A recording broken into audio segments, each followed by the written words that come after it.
Good evening, everybody. I realize I've got to keep turning to talk to you, and I apologize if I have my back to anyone. I'm Nick Gowing, and some of you, I think, will have been at the extraordinary television debate that we did earlier with Aung San Suu Kyi and Government Minister So Tain. This is nothing to do with it, but it shows how some things you simply can't predict in terms of the impact and how you might assess risks in a country like Myanmar. My job really, we are on the record, it's being webcast. My job is to try and make this a productive, not hour and a quarter, it'll be 55 minutes, I'm afraid, because what Aung San Suu Kyi said has beamed around the world, and I'm afraid I have to appear on satellite to the BBC just before 6 o'clock, so my apologies. But that means that what we can do is, or I can expect from you, is greater pressure and greater dynamism and greater momentum, pushing to discover the current limits and current understandings of risk, because the Forum has been doing a lot of work on this, on resilient dynamism. Those of you who are at Davos will remember that. The Global Risks Report 2013 defined risk resilience.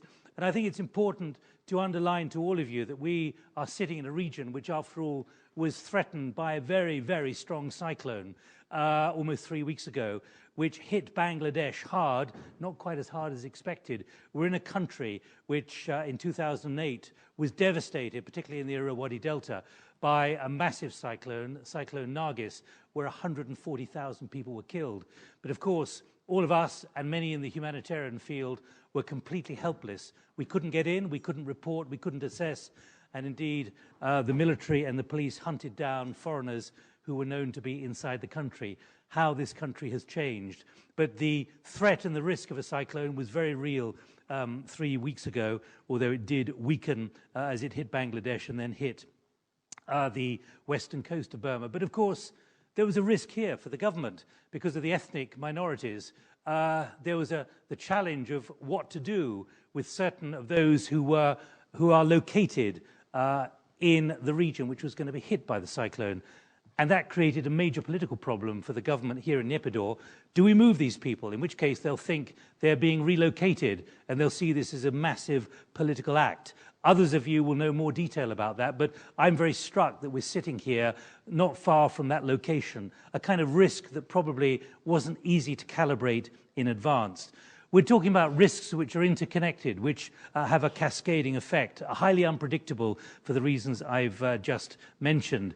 And I think I'd like you to focus as much as you can on what success there has been so far, building strategies for strengthening resilience of organizational, country, regional and global systems. I feel I've been to a lot of these discussions, and there is a lot of theory and principle, but of course reality tends to end up with something quite significant in terms of recalibrating, fine-tuning or redirecting the scale of risk and new things which come along for reasons which will become clear. Now, in this 55 minutes, there is a way that you can contribute as well. You can capture your ideas rather than putting up a hand, and I can't see you behind me, but I will face you in a moment. There is another way, which is if you've got a smartphone or a tablet or whatever device you have, but not a BlackBerry necessarily, because you can't do that with Twitter. There are two addresses. Here they are up on your screens, either hashtag EA Risks or EA Risks at wef.ch. And if you don't like that idea, you can write something on a piece of paper, or I will say, does anyone want to come in at this point? Let me give you an idea of the kind of things which have already come in from people outside who are not lucky enough to be here. From Gaurav Moge from Calicut in India, asking, is growing disagreement over Senkaku, the islands, and I've got to be careful which name I use here, a concern for the region, referred to, of course, in China as the Diaoyu Islands, the China-Japan dispute. And will the Democratic Republic of Korea, the DPRK, North Korea, witness a regime change in the near future? Luca Alfieri asks, how could the Abenomics and the internationalization of the renminbi impact on the regional integration of the area? And Consuelo Perez Sandy asking, what are Asian governments doing to promote values in addition to economics, as well as the implications of war in Syria on the East Asian economies. And I've been struck, having been at the last 3 or 4 meetings of the Asia Development Bank, how risk is now a core assessment of economic potential and prosperity, and they've published a lot on this. We're going to do brainstormings in a moment. You can introduce yourself if you haven't already. But Martin Parker, let me just ask you, if I may, Chairman of Global Partnerships at Swiss Re, to highlight where you think things are at the moment from that table with the microphone. Thank you very much. Good evening, ladies and gentlemen. I think Nat Cats has been introduced by Nick as a key topic for resilience. And of course, we're exposed in this region to earthquakes, typhoons, floods, droughts. And it's a problem because 2011 might have been very famous for what happened in New Zealand and Japan. But statistically, although Mother Nature was quite kind to us in 2012, East Asia was still the hardest hit. 7,000 deaths, 80% of global economic losses. About 30 billion of losses here in the insurance industry only responded to the tune of 3 billion. Well below global averages on these types of events. So I think the resilience in the region to mortality, to property damage, the whole economic damage is not where it should be. The Bank of International Settlements has released a paper in the last 6 months or so, which suggests countries at the government level should be putting in risk transfer, financial risk transfer solutions, because in a 50-year study, they've shown consistently that the GDP can recover within a 5-year time span where pre-event financing transfers are done versus post-event cleaning up, if you like, through the government's resources can lead to a GDP recovery of 15 years or greater. Thanks, Nick. Thanks, Martin. Try and frame your thoughts at this moment into the risks and the way they're changing, particularly here in East Asia, if you can. Let's go to Lutfi Siddiqui, who is Managing Director for Forex Asia Pacific at UBS Singapore. Hi, Nick. For the finance and economic channel, the main source of risk comes from connectivity. If you think about the fact that all good intentions require funding, in the case of East Asia, they need to come from cross-border funding because there's a savings gap. And ideally, it comes with an involvement of markets, and it goes into investments, which enhances productive capacity. The risk here is that, particularly on the backdrop of quantitative easing in the West, that the growth in credit outpaces growth in nominal GDP, and that results in potential bubbles and inflation. But this is a known risk, and I think from the perspective of risk resilience, I'm more interested in the unknown risks. What's our state of preparedness for those? So, for example, in the second half of 2011, when the Greek crisis really peaked, I think no one realized that the Indian rupee would depreciate by 15% in less than a month. And I think for East Asia, many of these risks will originate globally, but will be exacerbated locally. And I think there's 3 things we need to do in order to enhance our resilience to these shocks. Cooperate, educate, communicate. Cooperate amongst nations, and the best example I can think of is what ASEAN has in the form of the Chiang Mai Initiative. This is an arrangement, it's like a NATO-style defense alliance against currency movements. They pool their assets, $200 million of reserves that can be deployed to lower the cost of funding. There's also cooperation within nations. If you look at the way Indonesia responded to the last Asian crisis versus Korea, the strength of the social fabric within the country matters as to how resilient you are. Educate at 2 levels. Firstly, when it comes to markets and politicians, there's a Mars-Venus thing going on. There's a knowledge gap, which seems to compound problems at times. The other level of education is general awareness of financial literacy. In the same way that NGOs raise awareness on maternity health issues and sanitation and so on, there's there's low levels of financial literacy. The fact that markets can go down as well as up in this part of the world. And thirdly, communicate. We need to tell people the truth about fuel subsidies, what they actually cost, what the implications are. Communication enhances preparedness. It prepares the psyche. And then finally, markets do not ask for an absence of risk. All they ask for is that policymakers or official actors do not contribute to that risk. So we need to telegraph your likely responses in advance, be transparent, act consistently, and that will help us. Communication will help us in being resilient when the risk event happens. So cooperate, educate, communicate. Thanks. Lutfi, thank you very much indeed. Martin, can I just come back to you? What's your sense of how senior executives, government ministers, civil servants, given the greater frequency of events, unpredictable events, are really seized of the inevitability of the unpredictability of all of this now? I believe they are seized of the inevitability, but the call to action isn't really following as far as I can see. I think there's a lot of curiosity about those governments that have put some transfer mechanisms in place. There's a curiosity about how they've worked in the past and what they've been doing. But I'm afraid in the short lifestyle of the politicians, it takes a lot of resolve and strong leadership to actually take those pre-event actions. And are you seeing systems embedded in some places? We can talk about the success of Bangladesh, for example, even though it's a developing country, a poor developing country largely. Yes, there are. I think it depends on the exposures. In some of the major cities, you might see 20% of GDP at risk of an earthquake.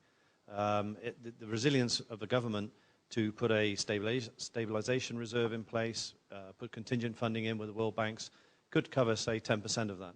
But it's the other 10% that can be really, really painful and throw the government into raising debt, transferring other earmarked money for other good causes.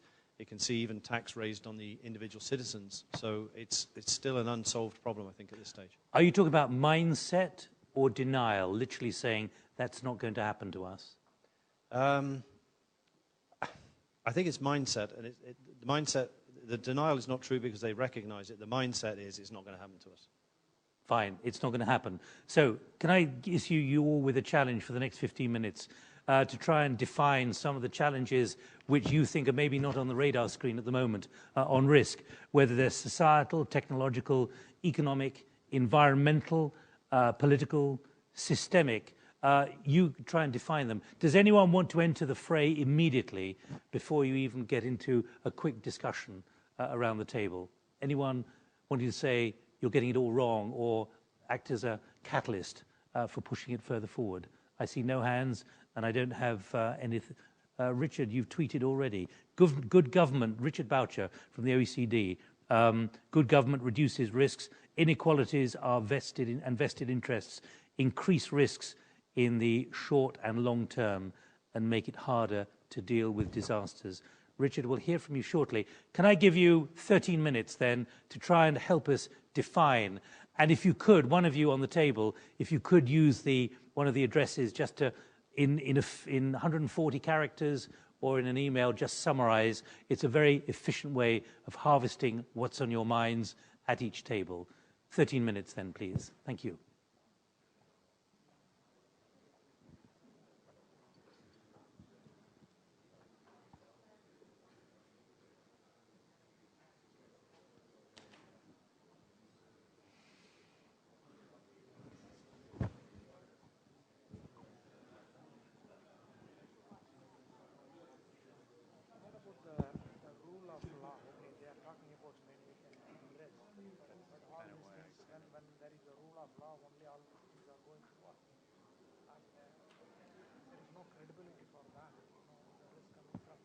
And I should say we've got around 500 people monitoring this. If you are out there and want to tweet or email, please do to the addresses hashtag EA Risks or EA Risks at wef.ch.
Could I give you 2 more minutes, please? 2 more minutes. And if you've got an idea, a word, a phrase, please could you put it on your smartphone to one of those addresses?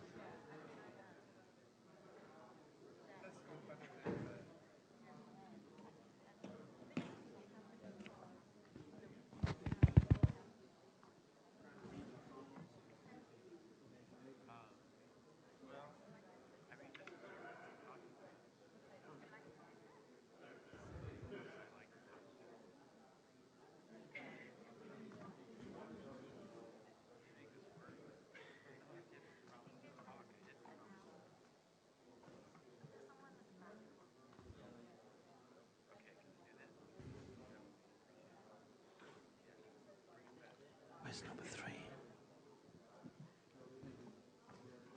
What's happened to number 3?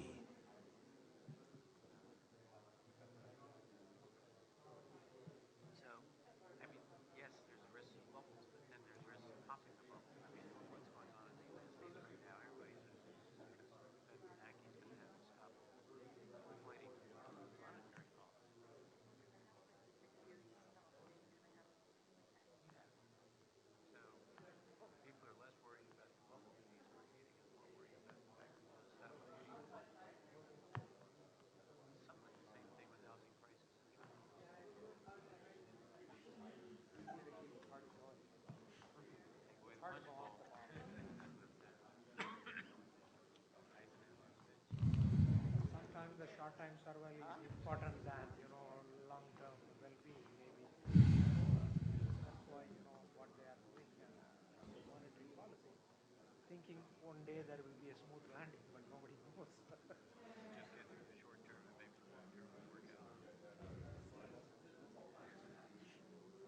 Somebody else knows. Yeah, when you're a politician, of course.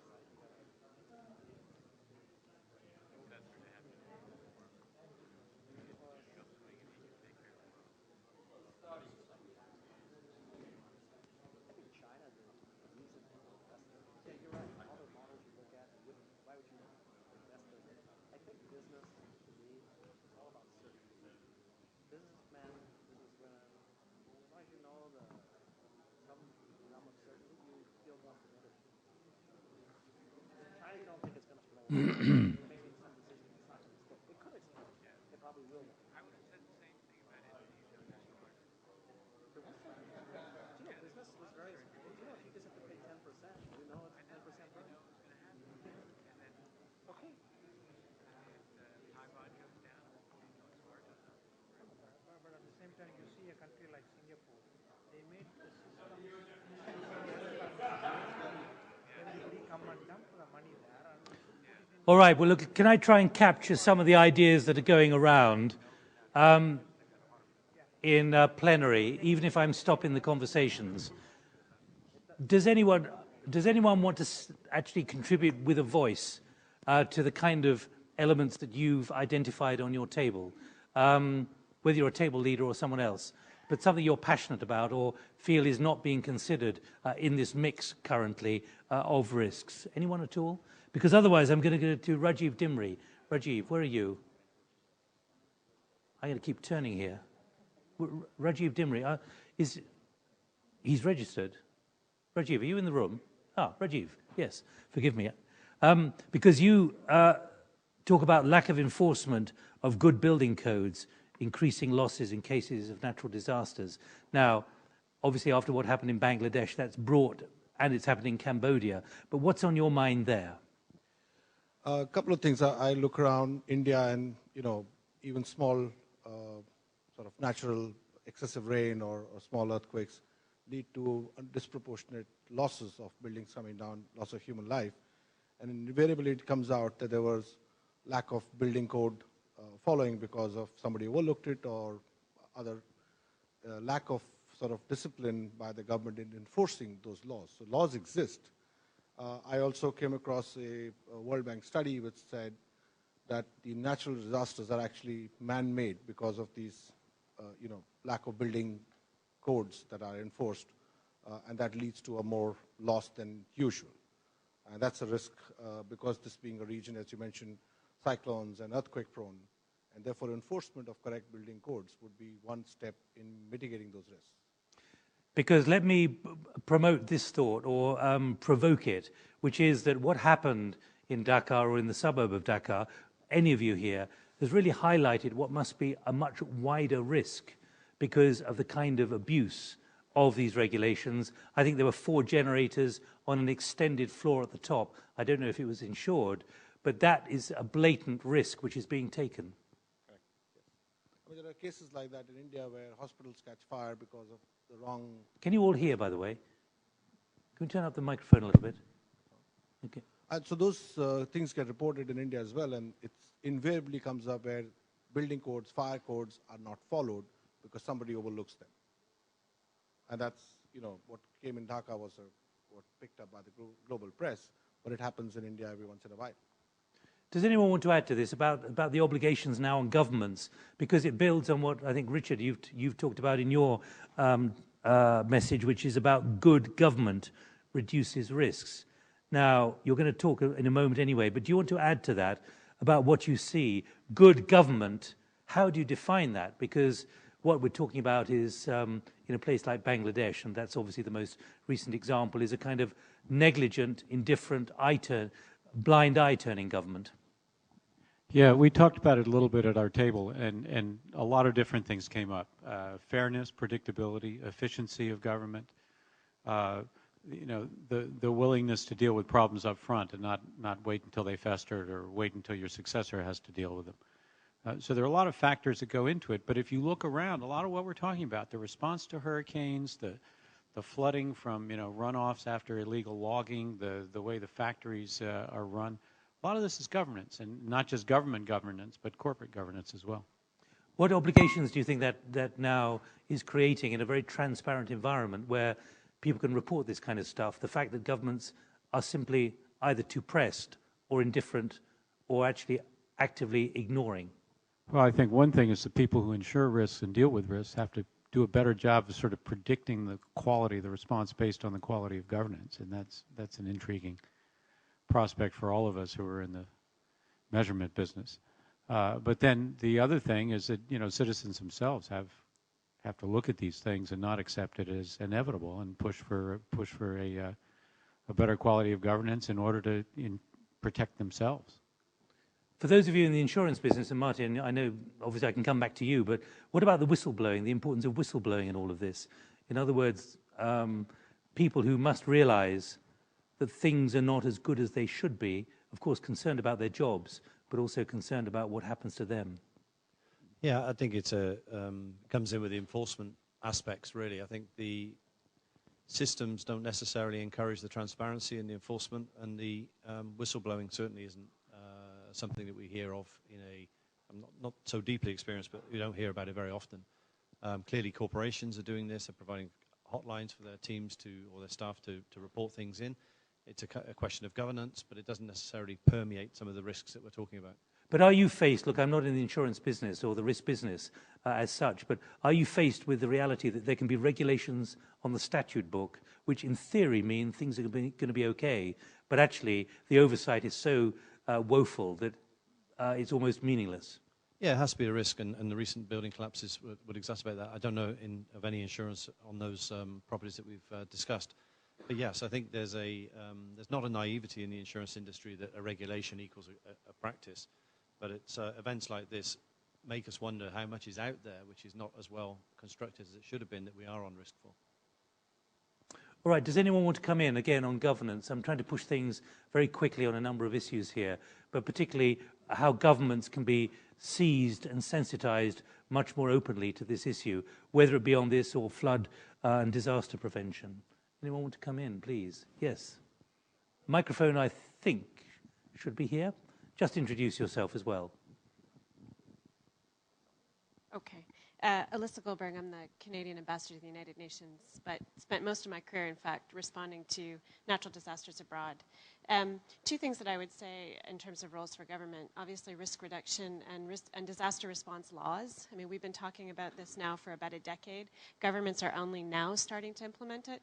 But the flip side to that is also the role and responsibility of the private sector. There was a new report that came out about 3 weeks ago, the Global Assessment Report, which talked about the impact increasingly in urban areas. We know it's going to cost about $100 billion a year because disasters are increasingly having this concentrated impact on urban areas where the private sector is making significant investments, whether it's IT, infrastructure, et cetera.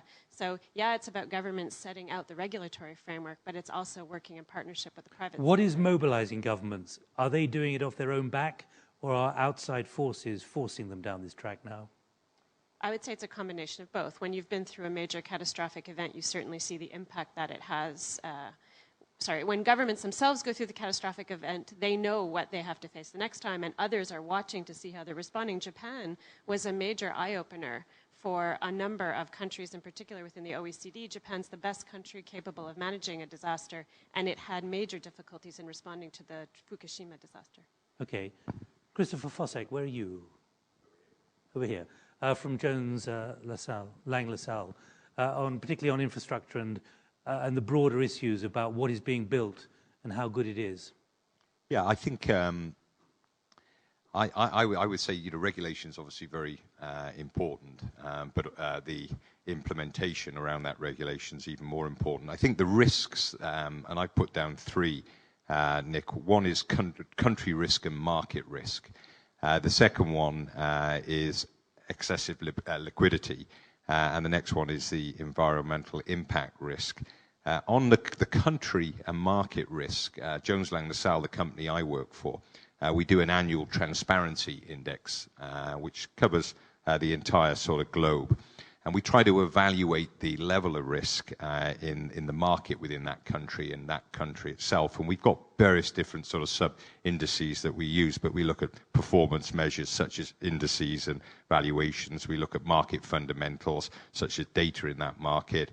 We look at governance and listed vehicles, corporate governance, as well as financial disclosure, regulation and legal, regulation of land and property registration, debt regulation in the market, which is a big part of real estate, property transfer and ownership, and then transaction process. We look at the sort of sales and the leasing processes.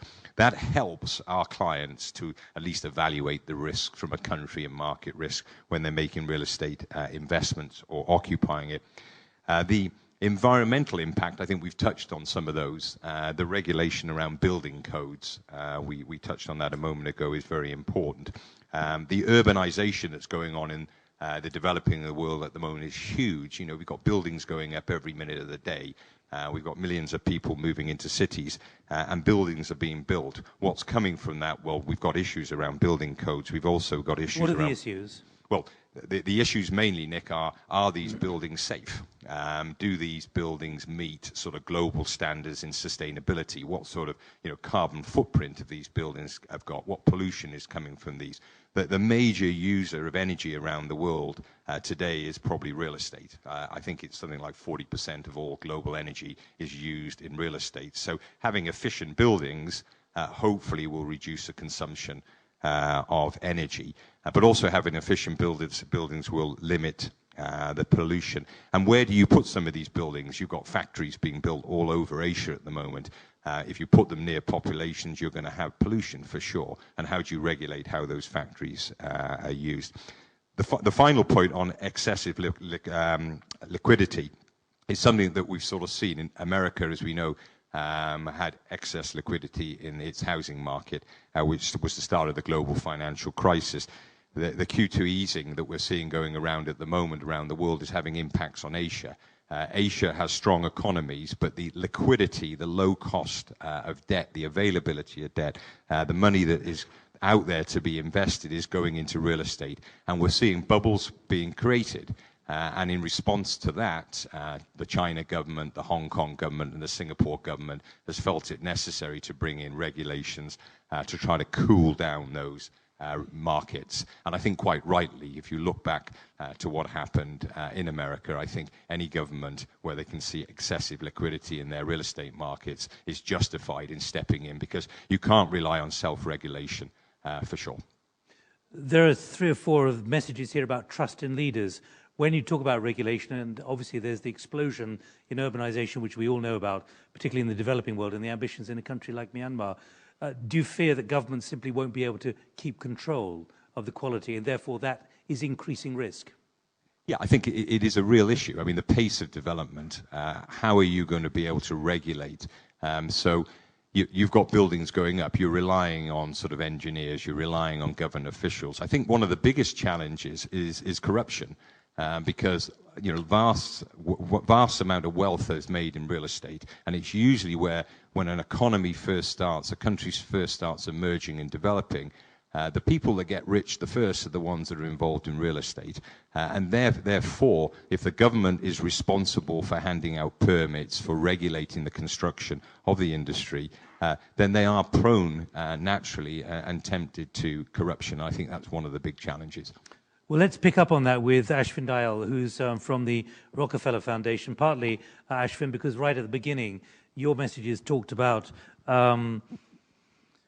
let me see, where are we? Cities and disasters, most in Asia woefully unprepared to cope with growth, disasters, climate change. Yeah, and it echoes what my colleague on that table was just now saying about urbanization. This is something that we're very concerned with when we look about risk in Asia at the moment. I think we all know that the world passed 50% urban population 4 or 5 years ago.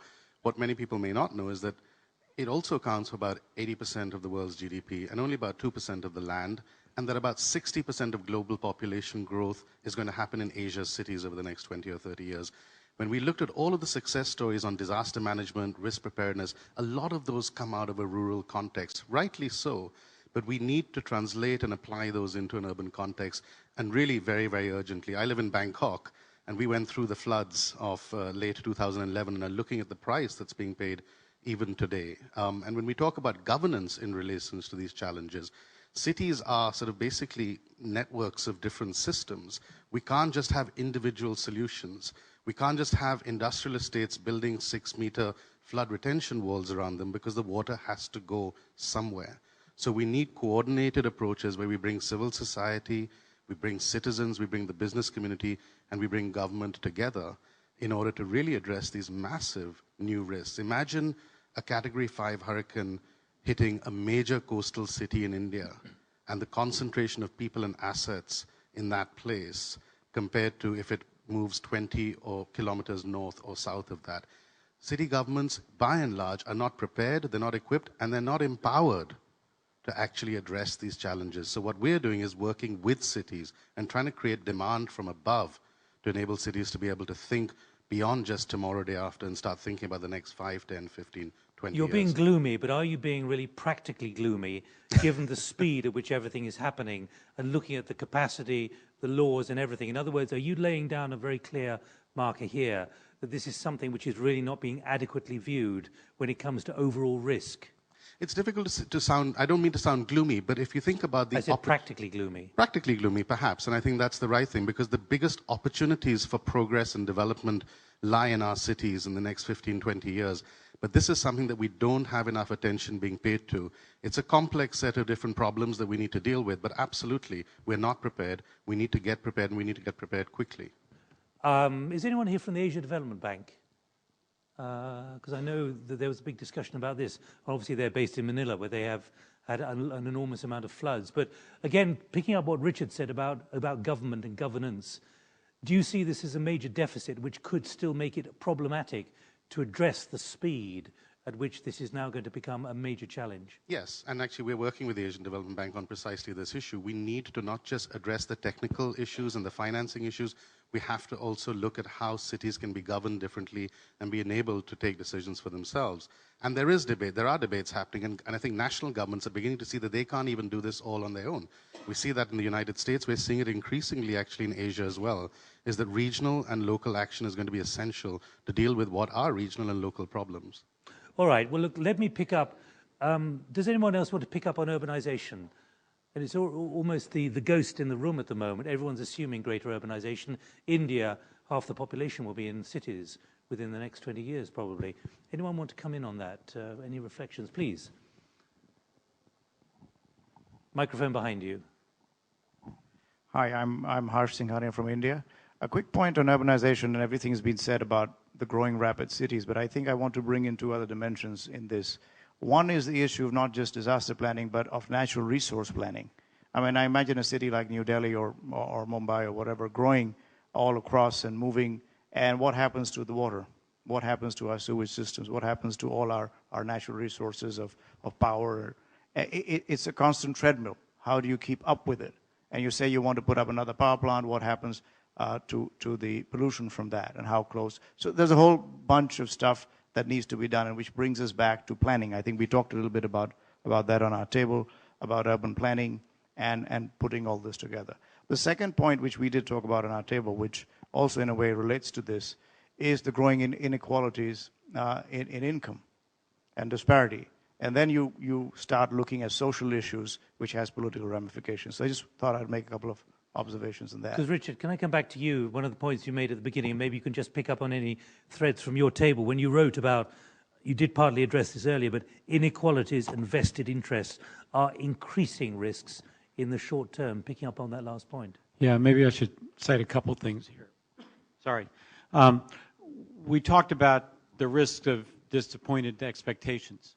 The idea that everybody's going to get a good job in a foreign factory because the investment's coming, and then it takes a while to get there, and the laws aren't there, and the infrastructure is not there, and it takes longer. And I think the accentuation of that disappointment comes from the inequalities. That it's one thing to say, you know, the truck hasn't arrived for me yet, my kid's got a job yet, but to see somebody else, you know, is getting more than their share, and that I'm not getting my share. I think that's where it really gets raw, and that's where you start getting the risks of, you know, riots and revolutions start happening in society. It's not just disappointment, but the unfairness in the disappointment. And so that was one of the things we talked about at the table. I can go into the others yes, please, now quickly. Or later. Yeah. One of the factors cited, what happens if ASEAN doesn't make its schedule for economic community? What's that going to say to investors? What's that going to do for jobs? What's that going to say to people in the region? And you get back to this question of, are vested interests, national interests, going to override the sort of community interests? And that's still an open political question. We all hope for the best. We're all working for the best, but we all recognize that, you know, vested interests in political systems can often put blocks in the way of this kind of process. And the other thing that came up in our discussion, we talked about bubbles, but then we talked about the risk that bubbles would actually be dealt with, that bubbles would get popped. So you look at the nervousness in the United States right now over the withdrawal of the quantitative easing, and that's sending a bit of turmoil into people's minds. And again, the questions of how China is going to deal with housing bubbles, those become uncertainties. And so again and again, we came back to sort of clear long-term strategies for building governance, for dealing with inequalities, for meeting expectations, and for maybe not creating, but also for dealing with some of the bubbles and problems that do occur. You were talking there about riots. There's one anonymous message here that misinformation to crowds could lead to riots. That's one of the suggestions, and several other people have mentioned bubbles as well, which can be positive and negative. Rashid Kalikov, where are you? Behind me, it's behind me. Okay. Rashid, you're from OCHA, the Office for the Coordination of Humanitarian Affairs. We discussed a little bit here around the table the issues that you raised and others raised, and I would like to say three things, basically. Everybody was talking about political risks that are naturally about this country, but also about the region. And I think it was a feeling of everybody that international community has to express its solidarity, its support, and its generosity. As it happened in this country in 2008, when Nargis hit Myanmar, it was probably a game-changing event. And the same thing has to happen, or similar thing has to happen, that the international community has to show its generosity and support to the efforts of the reform in this country and in the wider region. Second thing, it was mentioned here already, the role of the government, and it was very important that government plays crucial role in managing expectations of the affected people. And they know exactly what will happen. And it's not only the responsibility of the government, it's also responsibility of the civil society, of the private sector, of the business community to bring back to normal life, and people would know what will happen. And the third thing I would like to say is that construction codes. It was mentioned here. I think we have to make sure that human lives are not lost. Because earthquakes and floods earthquakes do not kill people. People are killed by falling buildings or infrastructure. So it has to be happened in such a way, and we saw it in many instances. Like one example that comes to my mind is Haiti and Chile. Earthquakes happened probably in 2 months between two earthquakes, and Chile earthquake was much bigger and stronger than Haiti earthquakes, but we have much, much less lives lost in Chile.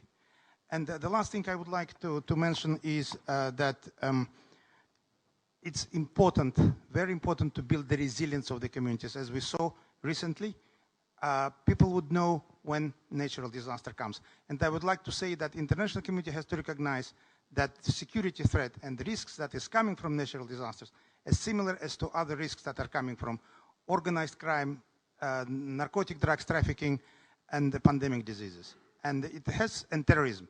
It has to invest in that the same way as it is investing in the fighting against these diseases. Just before you sit down, what are you learning or seeing of the ability of communities to learn from each other? In other words, Bangladesh is a good example. Cheap, asymmetrically cheap capability. You have warning systems which are literally on bicycles or on tricycles or whatever. They're going around, but they're warning people. It doesn't cost a lot of money. In other words, are you seeing a learning around the communities which are vulnerable or not? It was mentioned a bit earlier by Ambassador of Canada that this institutional and legal framework is started to be introduced in this part of the world maybe last 7-8 years. Does it need a legal framework or can it be self-help? I think it's a legal framework. It has to be obligation, in my view. And as it is saying in many languages, that it's easier to raise money for the coffin than for medicine. Because when you're raising money for coffin, everybody becomes emotional. And this is the response. When you're raising money for medicine, you'll need coffin anyway, but a bit later. And it's much more difficult to raise money for this. Thank you. Anyone else, please? Well, Nick, thanks for mentioning Bangladesh so many times. As someone from Bangladesh, I thought it was good, both positive and negative. Well, it's vivid and it's just across the bay. Great, great. Look, I started off by saying that all good intentions require funding, and there is a price for risk mitigation. It's not free, and the optimum point is not zero risk, and that price is both financial and political. So before the act, as you just mentioned, buying the coffin may be wasteful if no one dies. But after the act, once it's happened, particularly in such a dramatic way, the political price is no longer low. It becomes politically expedient for people to act. And I think for us, then, as civil society or citizens, that's the time when we need to keep the pressure on, because that's the pressure that'll cause change. But before the fact, it's not an easy thing to do, precisely because it costs money that could go towards hungry people that also exist in these countries. Could I ask any of you in the actuarial business, is social media beginning to change the perception of risk because people are identifying it even in an anonymous way early in the cycle when a risk has not yet been seen, but they may be seeing it at a very local level? I'm just conscious in my business, the impact of social media is also having an impact in Myanmar because of what's being exposed in the ethnic conflicts here in ways which probably are highlighting risks for those who might be investing in Myanmar, because it now is becoming more visible what's being recorded on mobile phones. No? Okay. Well, I put that into the mix. Would anyone else like to come in with any ideas? Because I have to say, most of what has been sent in on the on the tweet stream has already been covered, particularly price bubbles and also the issue of what happens with ASEAN, the ASEAN economic community being delayed. There's one from Ivo Mensinger that underestimated risks in Asia, air pollution, waste, cyber risks, impacting operating systems of power plants, aeroplanes, pandemics like bird flu, civil unrest, migrant workers, long fuse risks like obesity. He's clearly happy in terms of his perception of the world, and that was not a tweet. That was much longer. There it is.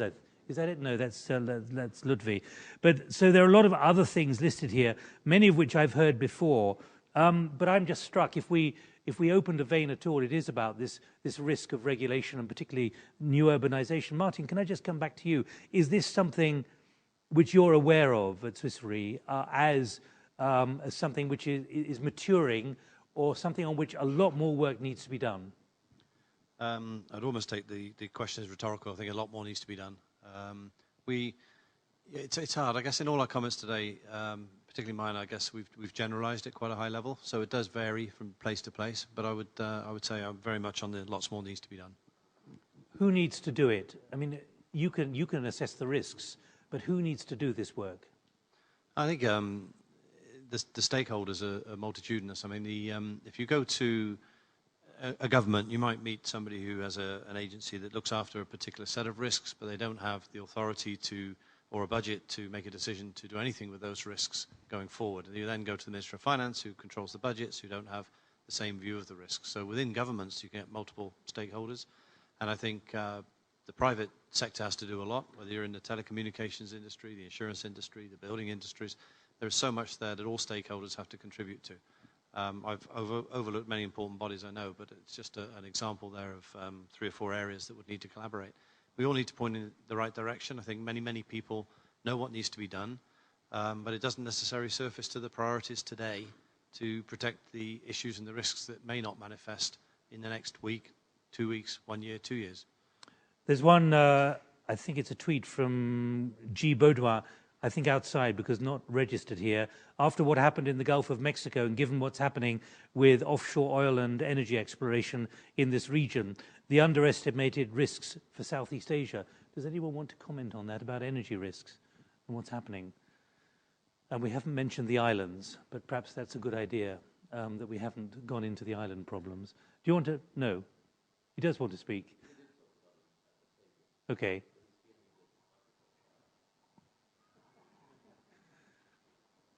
Emma, I have a slightly pressing engagement. I do apologize. I hope none of you are feeling shortchanged. Is that all right? Yeah. I can't summarize it because all of you will take away your own takeaways. But it does seem to me, as someone who has to report on these kind of things on a daily basis, I'm still amazed and surprised at some of the things that happen. And as developing countries develop, and as developed countries have infrastructure that gets old, like on that bridge from Seattle, there are risks everywhere. And I sometimes wonder whether the public is fully aware of the risks, whether you're in a new nation or an old nation, which is rusting. Can I leave it there?